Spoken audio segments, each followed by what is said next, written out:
I am Andrew Ryan, and I'm here to ask you a question. Is a man not entitled to the sweat of his brow? No, says the man in Washington, it belongs to the poor. No, says the man in the Vatican, it belongs to God. No, says the man in Moscow, it belongs to everyone. I rejected those answers. Instead, I chose something different. I chose the impossible. I chose rapture. In Irrational Games' 2007 title BioShock, the player takes control of Jack, the survivor of a plane crash who finds himself trapped in the underwater city Rapture. The brainchild of megalomaniacal engineering genius Andrew Ryan, Rapture is caught in a war between Ryan and a faction formerly led by his political rival Frank Fontaine, whose attempts to seize control of the city have warped Rapture from Ryan's self-made utopia into a hellish prison stalked by formerly human abominations. These elements form the setting of BioShock, which by itself isn't special as far as entries in the first-person shooter canon go. It is the plot twist that occurs at the game's climax that makes it special. It is a twist that holds up a mirror to the face of the video game subject itself, revealing it for what it truly is, and doing the same to the player. Would you kindly join me as we explore this revelation? They told me, son, you're special. You were born to do great things. You know what? They were right. In BioShock, the player assumes control of Jack immediately after he survives the plane crash at the game's outset, quickly finding refuge in a lighthouse in the middle of the Atlantic Ocean.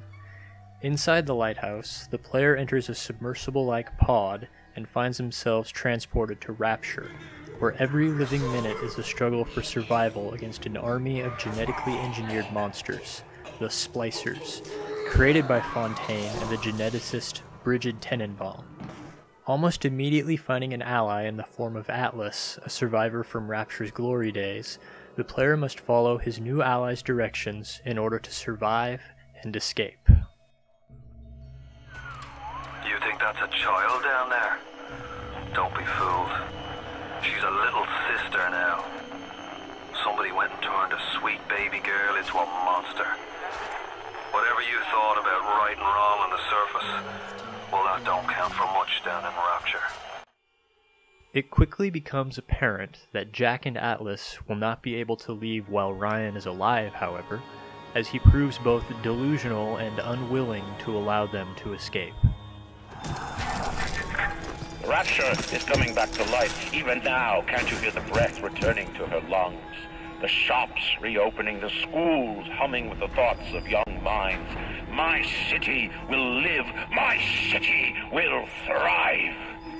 And when that day comes, we'll use your tombstone for pavement tiles. It is when the player finally reaches Ryan's office in Rapture Central Control that they reach BioShock's narrative and thematic climax, and the conceit of the game, indeed the conceit of all games, is turned on its head. The assassin has overcome my final defense, and now he's come to murder me. In the end, what separates a man from a slave? Money? Power? No. A man chooses. A slave obeys. Ryan seems wholly unthreatened by the man who fought his way through an army to his office. You both know that he's going to die, and you are going to be the one to make it happen. But what you do not know is that he will die on his own terms. Emerging from his office, Ryan removes Jack's, and by extension the player's, ability to harm him simply by saying, Stop, will you kindly? Jack is unable to resist any command accompanied by the phrase, "Would you kindly?" which Ryan demonstrates to the horror of both Jack and player. Sit, would you kindly? Stand, would you kindly? Run!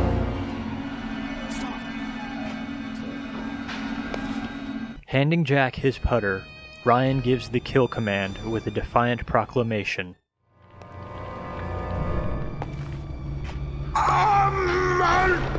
Juices!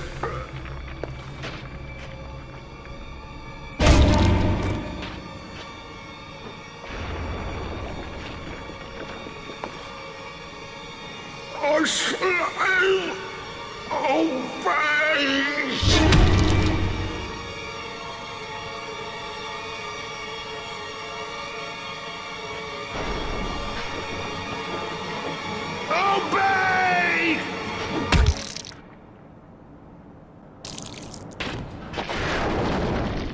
This is Ryan's ultimate victory over Atlas, Jack, and the player.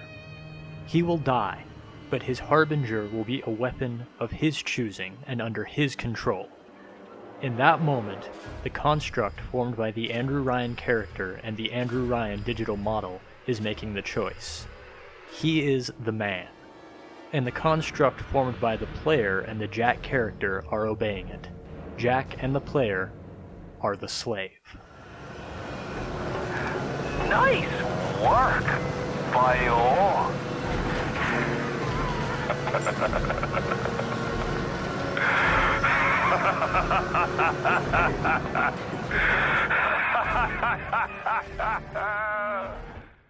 Why Ryan is able to control Jack and the player is alluded to in the moments before his death, and can be further pieced together by tracking down the apocalyptic audio logs that dot the Rapture environment.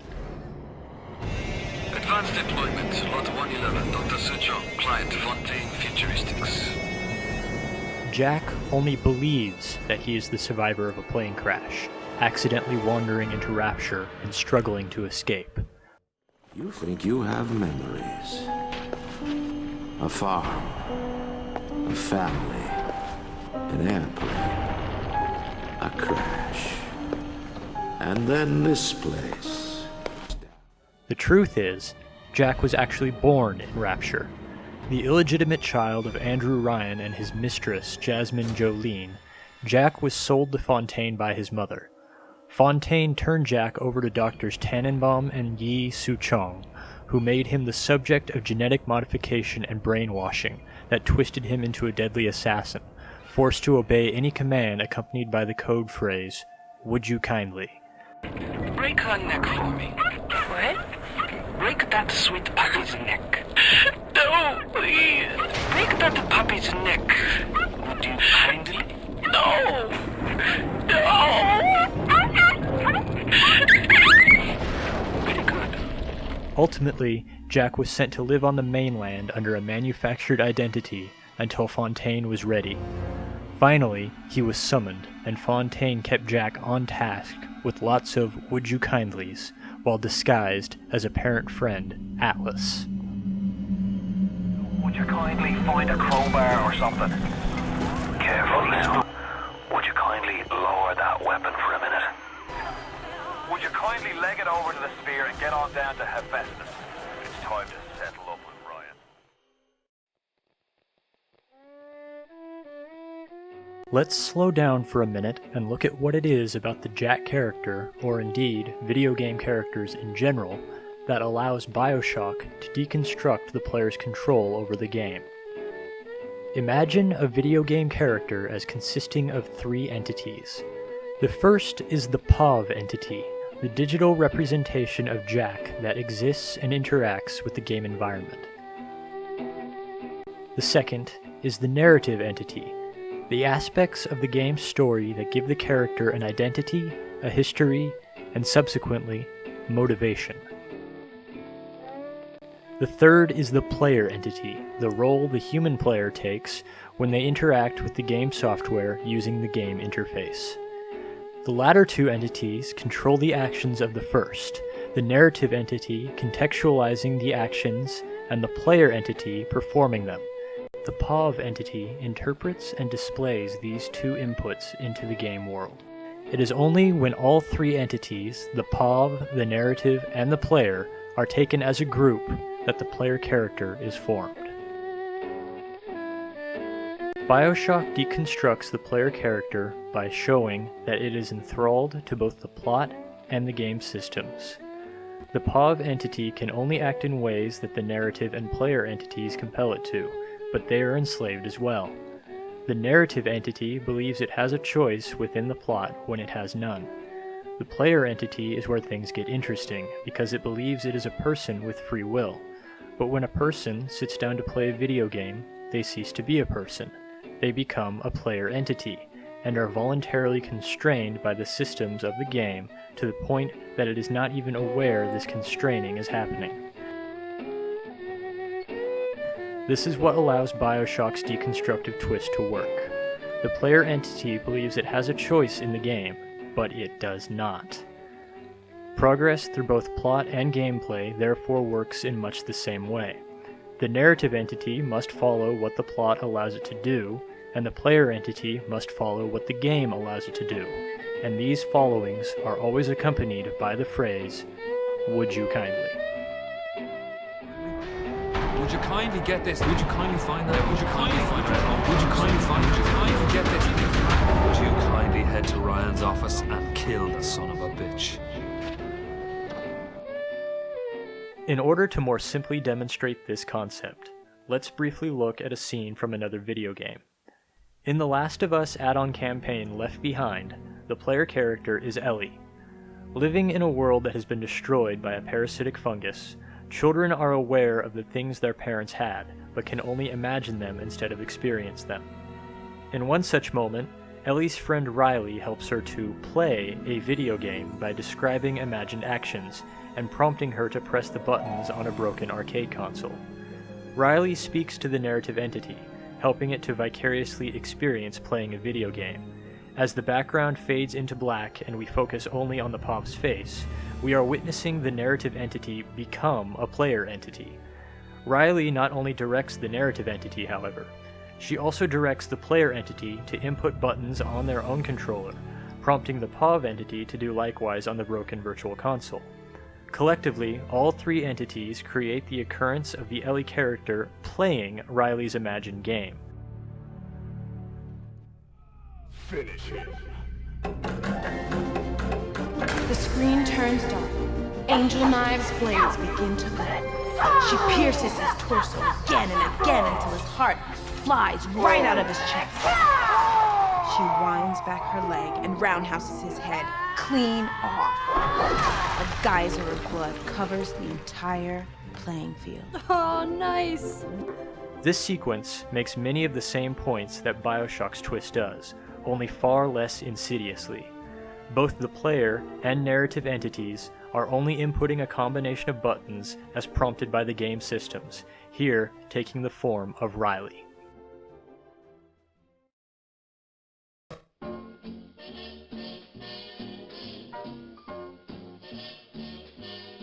Video games are often characterized as playgrounds, sandboxes where the player is cut loose to do whatever they want. This could not be further from the truth. Even the most free and open games have severe limitations placed on what the player character is able to do. These limitations are often hidden by having a broad range of things to do, or else keeping the player so narrowly goal-focused that they don't notice their lack of real decision-making abilities. The genius of BioShock is that it not only points out the player's lack of authority over the game world, it has its villain actively taunt them with that fact. The twist deconstructs the role of the player as someone who controls the game into someone who is controlled by the game. For all of BioShock's nightmarish concepts, this may be the most nightmarish of all. Beyond a doubt, my heart will lead me there soon.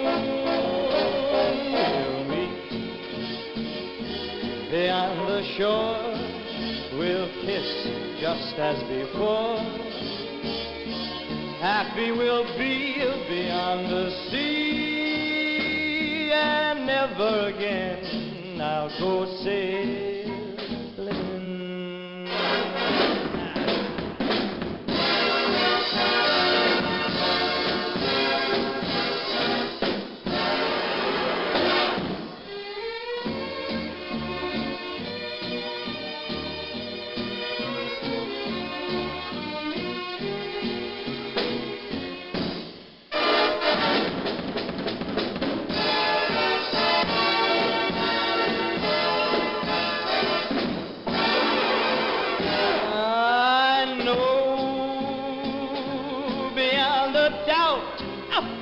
My heart will lead me there soon.